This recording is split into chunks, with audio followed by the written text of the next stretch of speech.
بسم اللہ الرحمن الرحیم۔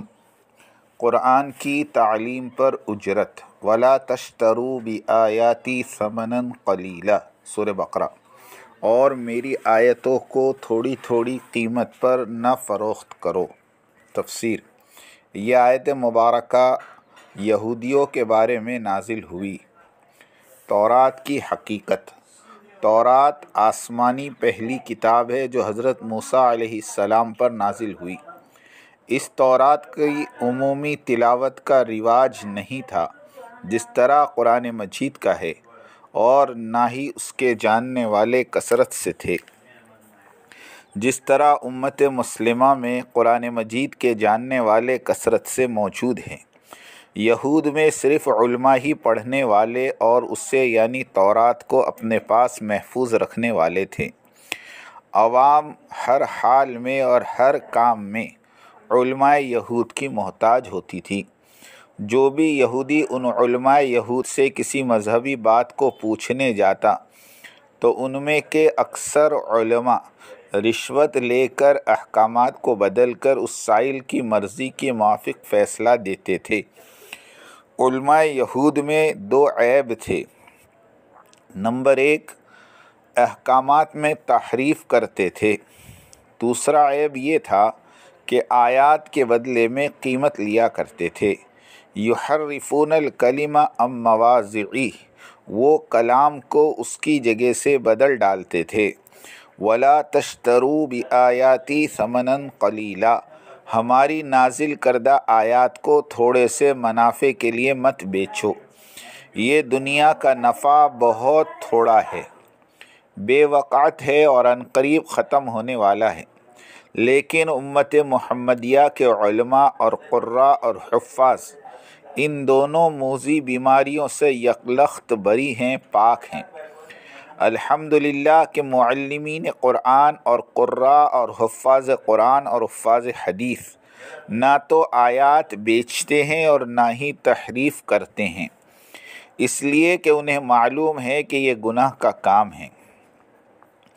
آیات کا بیچنا علیحدہ بات ہے جس سے یہ امت محمدیہ یکسر پاک ہے، الحمدللہ۔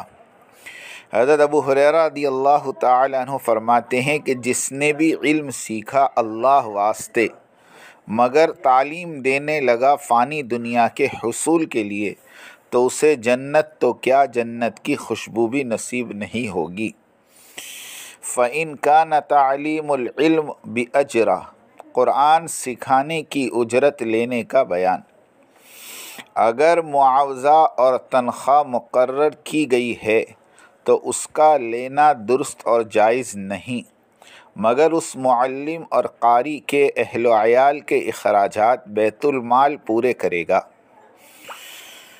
اگر بیت المال سے کچھ بھی حاصل نہیں ہو رہا ہو اور معلم تعلیم چھوڑ کر کسی اور کام کے ذریعے اپنے اخراجات پورے کر رہا ہو تو وہ ایسا ہی ہے جیسا کہ اس کی اجرت مقرر نہیں کی گئی، اور جب اس کی اجرت متعین ہی شمار نہیں ہوتی ہو تو اسے معاوضہ اور تنخواہ و اجرت لینا جائز ہے۔ امام مالک، امام شافعی، امام احمد اور جمہور کا یہی موقف ہے۔ ملاحظہ ہو صحیح البخاری۔ حضرت ابو سعید خدری رضی اللہ عنہ سے روایت ہے کہ سانپ کے ڈسنے کا واقعہ معروف ہے، جس پر حضور صلی اللہ علیہ وسلم نے فرمایا، تم نے قرآن مجید پڑھ کر جو اجرت لی وہ بالکل حق ہے۔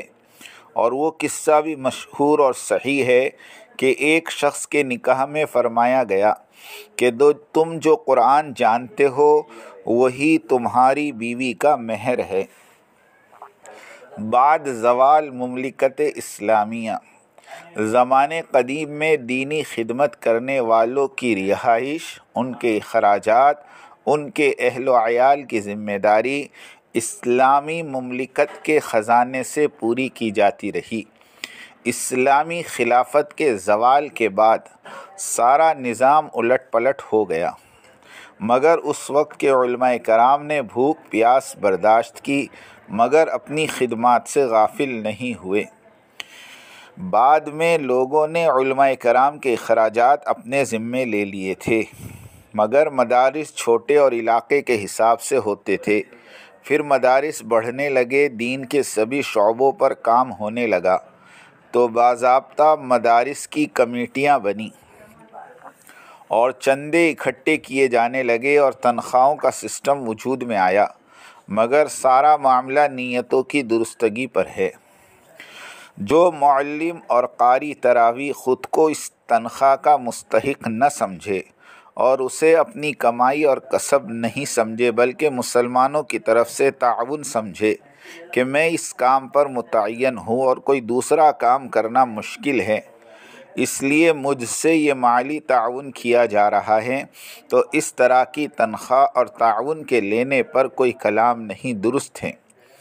ہاں، اگر تنخواہوں پر دوسرے دنیا دار لوگوں کی طرح معاملہ ہو تو پھر یہ تعاون کے غیر مشروع ہونے کا خطرہ ہے، یعنی صحیح مدرس پیسے لیتے وقت اس کے نفس پر گرانی اور بوجھ محسوس کرے گا، اور دنیا دار معلم پیسے لیتے وقت خوش رہے گا اور ان پیسوں کا خود کو مستحق گردانے گا۔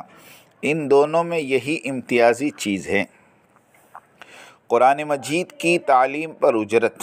صحیح بخاری میں سانپ کے ڈسنے پر قرآن پڑھنا اور اس پر اجرت لینے کا جواز ثابت ہے۔ کتاب تحفۃ الباری 2 نمبر جلد صفحہ نمبر 152 میں، جو شافعی مسلک کی معتبر کتاب ہے، لکھا ہے ترجمہ: سب سے بہتر اور حق معاوضہ جو تم لیتے ہو وہ کتاب اللہ کا معاوضہ ہے، اور ضرورت مند تو اس کا زیادہ مستحق ہے۔